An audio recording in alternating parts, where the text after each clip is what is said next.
Hey, I'm Tessa. I thought I was living the American dream. I was married to Mike, the guy I'd liked since high school. We had a cute house in the suburbs, matching coffee mugs, the whole thing. I even got along with my in-laws at first. Karen and Bob seemed nice, always inviting us over for Sunday dinners, but that changed quickly.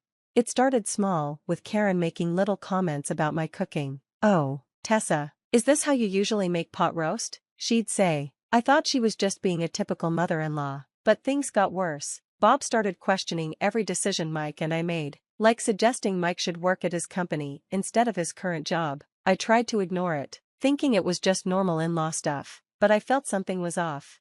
Then I got the big news: I was pregnant. I was thrilled and couldn't wait to tell everyone. Mike was over the moon, spinning me around in the kitchen. I thought this would bring us all closer, but when we told Karen and Bob, it felt like I'd announced I had the plague. Karen's smile got stiff, and Bob just grunted and stared at the TV. Mike didn't seem to notice, but I felt the atmosphere freeze. From that day, it felt like they were out to get me. Every visit and phone call brought criticism about my job, friends, and how I was preparing for the baby. Karen would question my food choices, and Bob would suggest I quit working because it was too stressful. It was driving me crazy, but Mike didn't see it or didn't want to. He'd say they were just trying to help or that I was being too sensitive.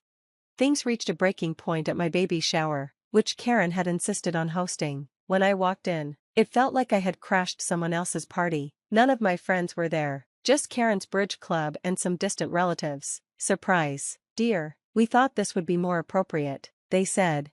I completely lost it. Right there in front of everyone, I laid into Karen, saying, "Appropriate? You mean boring and not about me at all. This is my baby shower, Karen, not your social club meeting." Mike quickly pulled me aside, looking embarrassed, and whispered, "Tessa, what's gotten into you?" "They're just trying to help." That's when I realized they had gotten to him. Somehow, my in-laws had turned Mike against me. The argument that followed was intense. Harsh words were exchanged, tears were shed, and by the end of it, I was standing on the porch with a suitcase while Mike closed the door on me. He said, "I think you need some time to cool off, Tessa. Maybe stay with a friend for a while." Just like that, I was out, pregnant, alone, and wondering how my perfect life had turned into a nightmare. There I was, pregnant and kicked out. Classy, right? For a few nights, I even slept on park benches, feeling like the world's biggest loser. Then, I remembered Jade, my old college roommate. I hadn't spoken to her in ages, but desperate times, right? I showed up at her door, looking like a total mess. Jade's eyes went wide. "Tessa, holy, what happened to you?" The next thing I knew, I was crying on her couch, pouring out the entire awful story. Bless her heart, Jade didn't hesitate for a second. She said, "You're staying here." End of discussion. So there I was, crashing in Jade's spare room, feeling like a charity case, but Jade wasn't having any of my pity party nonsense. "Get your butt up, Tessa, we're going job hunting," she said. Easier said than done when you're walking around like a waddling penguin, but Jade was determined. We hit every business in town, and just when I thought we were done, boom, baby decided it was time to make her entrance. I'm in the hospital, squeezing Jade's hand so hard it feels like I'm trying to juice an orange. She's right there with me, cheering me on. "Come on, Tessa, push, you got this." And then, just like that, Lily arrives, this tiny, screaming bundle of awesomeness. The moment I see her, it's like my life flips. I've got someone to fight for now. Jade helps me get back on my feet, watching Lily while I work 2 jobs. It's exhausting, but I'm making it work. One day at the diner, I overhear some guys talking about real estate. "Man, I can't believe that dump sold for that much. Location, location, location." Something clicks in my head. I start reading everything I can about real estate. Jade thinks I've lost it. "Real estate, Tessa? Are you sure?" But I've got this fire in me. I study like crazy, pass the exam, and before I know it, I'm showing houses. On my first sale, I'm shaking like a leaf, but I close the deal. It hits me, I can do this. Fast forward a couple of years, and I'm thriving. I've got my own agency, Lily's in preschool, and life is good.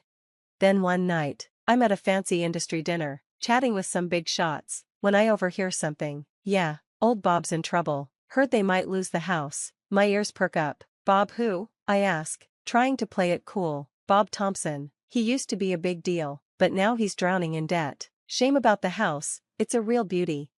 I almost choke on my champagne. Thompson, my former in-laws. The ones who threw me out like I didn't matter. Right then and there, a wild idea starts forming in my head. It's risky, probably a terrible plan, but I can't shake it. I grab my phone and shoot a text to my lawyer friend. Alex, need to talk. Got a proposition for you. How do you feel about shell companies? Alex replies almost instantly, Tessa, what are you up to? I grin, feeling like the cat that swallowed the canary. Oh, nothing much, just thinking about getting into the landlord business. As I leave the dinner, my mind's racing. This is it, my chance to turn the tables and show them exactly who they messed with. Watch out, Thompson family, because Tessa's coming back, and this time, I'm the one holding all the cards. So there I am, scrolling through foreclosure listings like it's my new obsession, and bam, I find it, the Thompson house. I almost spit out my coffee. I call Jade right away. You're not going to believe this. Tessa, it's 3 a.m. Someone better be dead or on fire. Remember that crazy idea I had? It's go time. The next morning, I'm in Alex's office, laying out my plan. He looks at me like I've completely lost it. Let me get this straight, you want to buy your in-laws' house through a shell company? Bingo, can you make it happen or not? Alex sighs, rubbing his temples. It's not illegal, but Tessa, are you really sure about this? I lean in, dead serious, more sure than I've ever been about anything. For the next few weeks, we work out all the details. Jade thinks I'm nuts, but she's in my corner. If this blows up in your face, don't come crying to me, but also, I've got bail money ready. The day of the auction, I'm a ball of nerves. Alex is bidding on behalf of our fake company, and I'm in the back, trying not to throw up. Going once, going twice, sold to Karma Properties LLC. I nearly pass out. Holy, we actually did it. The next few days are a whirlwind of paperwork, inspections, and all the boring stuff, but then, it's official, I now own the Thompson house.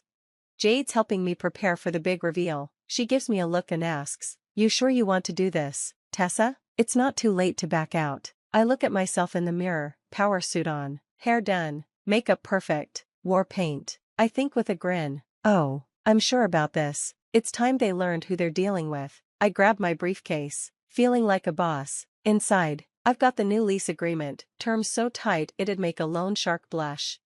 As I'm about to leave, Lily runs up, hugging my legs. Mommy, where are you going? I kneel down, looking her in the eye. Mommy's got some unfinished business, baby, but when I come back, we're going to celebrate big, be time. I kiss her forehead, then head out. In the car, I take a deep breath. This is it, the moment I've been waiting for. I pull up to the house, my old house. Memories flood back, both good and bad. For a second, I hesitate, but then I remember that night, standing on the porch, pregnant and alone. Game on. I stride up to the door, confidence oozing from every pore. I raise my hand to knock, a smile creeping across my face. Oh, this is going to be good. I knock, my heart pounding like a jackhammer. Karen opens the door, and her face shifts from confusion to shock faster than you can say, Karma. Tessa, what on earth are you doing here? I push past her, striding into the living room like I own the place, because, well, I do. Family meeting, now. Bob and Mike rush in, probably expecting the cops or something. The look on their faces when they see me, priceless. Mike stammers, what's going on, Tessa, what are you doing here? I slap the papers down on the coffee table. Meet your new landlord, boys and girls. The room explodes, Karen shrieking, Bob's face turns purple, and Mike, he just stands there, mouth hanging open like a fish. This is impossible, you can't do this, Bob bellows. Oh, but I can, and I did. Now let's talk about your new lease agreement. I lay it out for them, rent jacked up just under market value, no pets, no subletting, no changes without my express permission, the whole works. This is highway robbery, Karen screeches. No, Karen, this is business, something you should understand, given how you treated me. Mike finally finds his voice. Tessa, why are you doing this? I turn to him, all that old pain and anger bubbling up. You want to know why? Let me spell it out for you, Mike. I tell them everything, about the nights I slept in my car, the struggle to find work while pregnant, giving birth with only Jade by my side. While you were here playing happy families, I was out there fighting to survive, for me, and for our daughter. Remember her, Mike, the baby you kicked out along with me? Mike looks like I just slapped him, stunned into silence. But you know what? I made it. I built a life, a career, all on my own, no thanks to any of you. Bob tries to put on a tough front. We'll fight this. You can't get away with it, he blusters. I laugh. And it feels good. Go ahead, try, but don't forget, I'm not just your landlord, I'm the realtor who knows every dirty little secret about this house, every code violation, every unpermitted renovation. One call from me, and this place is condemned faster than you can blink. Their confidence deflates like a popped balloon. They know they're beaten. So, here's how it's going to be. You follow the rules, and we won't have any problems. But if you cross me, you'll be out on the street before you can even say karma. I gather up my papers, feeling lighter than I have in years. As I reach the door, I turn back one last time. Oh, and Mike? Lily says hi. Not that you'd know what she looks like these days. I walk out, head held high. Behind me, I can hear Karen sobbing and Bob cursing, but all I feel is peace. I did it. I took back my power, and it feels damn good. As I drive away, I can't help but smile. Lily's waiting for me at home, and we've got some celebrating to do.